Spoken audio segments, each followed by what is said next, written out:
Yetunde, Odugbesan-Omede. Welcome, Professor Odugbesan.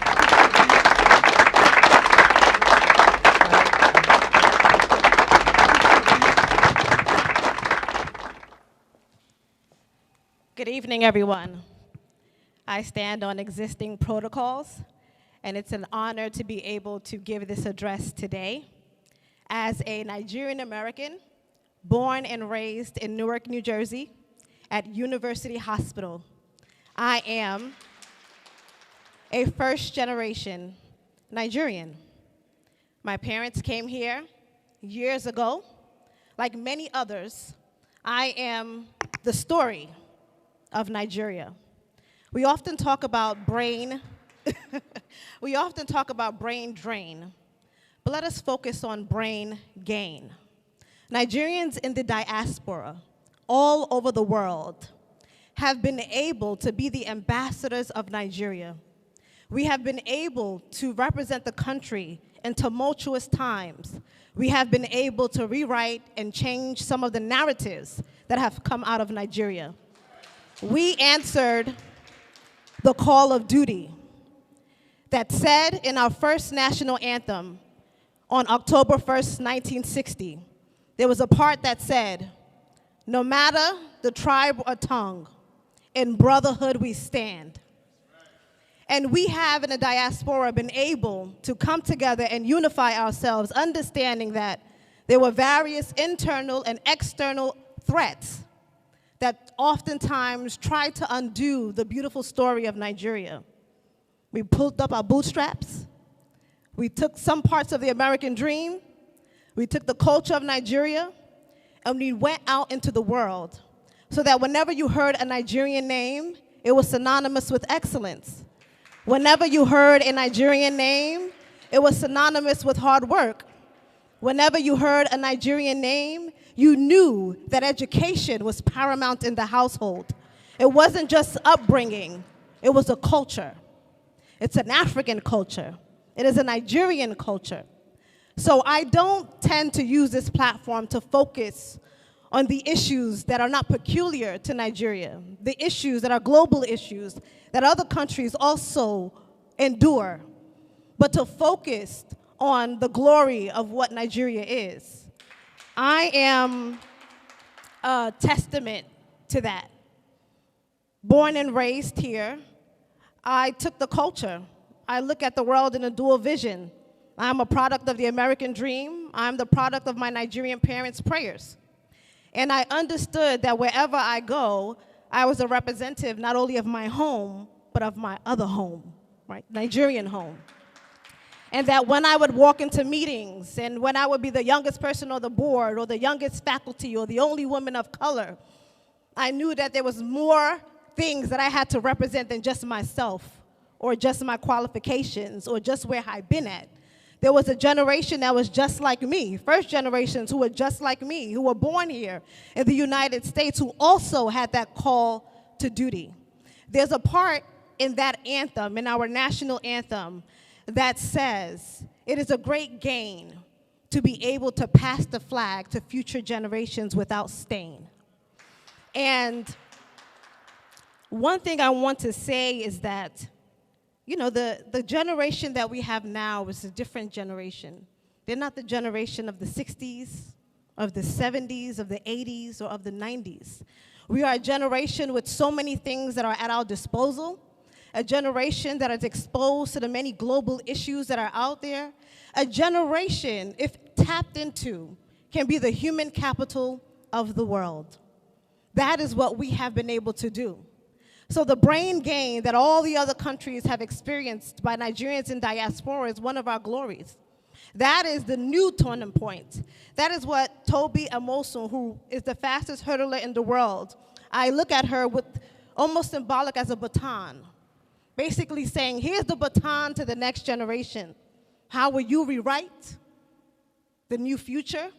How will you patch or make things or be the bridge back home? How will you be able to change some of the global narratives that are there? Any issues that the country face, I always say they're not peculiar to Nigeria. They're not the only story of Nigeria. Chimamanda Adichie said, always beware of the danger of a single story. The ability to pick up your phone and only hear negative news. The cynicism that often comes about with inundated with the things that are going wrong. Can we take today to focus on what has went right? Can we take a day to focus on the things that we have accomplished as a country? There's nowhere in the world that you will not see, even in high positions, a Nigerian that is there. There is not one person that you can't account to that doesn't have a medal or a recognition of the highest degree that comes from our homeland. Those are things that are glorious, despite the checkered history, despite whatever issues they may face. We are the ambassadors. And I often plead unto the young people who are the first generations Nigerians to also understand that you too have a call to duty. That when we sing that national anthem, when you sing the American national anthem, you remember your own anthem, the anthem of your parents, the struggles that they also went to have you here, to raise you here. Now you are afforded with this exposure, with the opportunity, and what will you do with it? Our accomplishments are not just our own. We have a responsibility to ensure that the next generation is trained to be the leaders that we need, whether here or back home. My call and my responsibility is to ensure that the same experience, the same opportunities that I've had here in the United States should also be the same experience and opportunities that someone who was born in Nigeria or in any other country should also have. My geographic location should not be what promotes my potential. And the vast potential and human capacity that we have in Nigeria, that continues to need to be nurtured, needs to be protected, and it needs to be tapped into. Many of the issues and the solutions to it also are in the hands of the generation that oftentimes are overlooked. The generation that can see the issues and be quick on their feet, who are fast thinkers, who have exposure to some of the resources that can change many of the narratives that come out of Africa. But today we celebrate the triumphs and the accomplishments of so many people in the diaspora and back home who, despite whatever they may have faced, continue to persevere, continue to move forward, continue to hurdle to glory. As the country continues to go in the election phase and we are, transitioning into a new leadership, my hope is that we continue to protect, we continue to serve, and we continue to lead the country into glory so that we are a beacon of light of leadership not only on the continent, but in the world.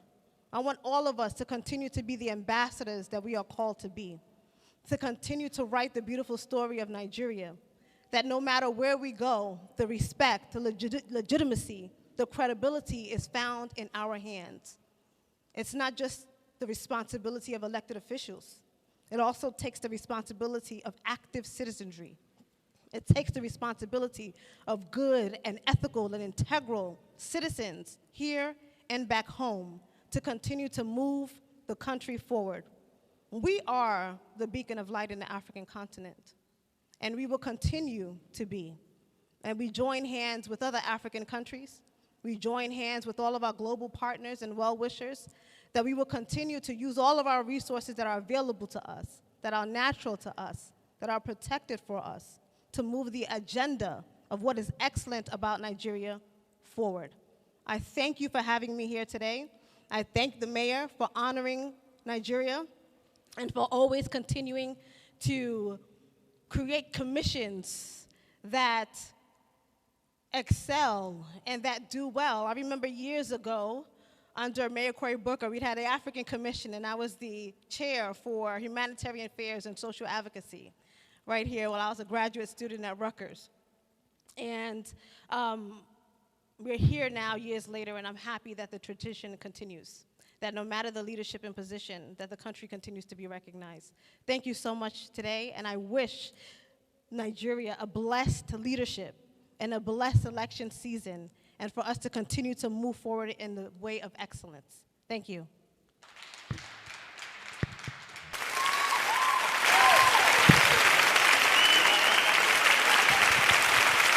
Ladies and gentlemen, you are clapping for me. Please put your hands together for our keynote speaker, former Clinton Global Initiative Ambassador, Professor Yetunde Omede. Wow.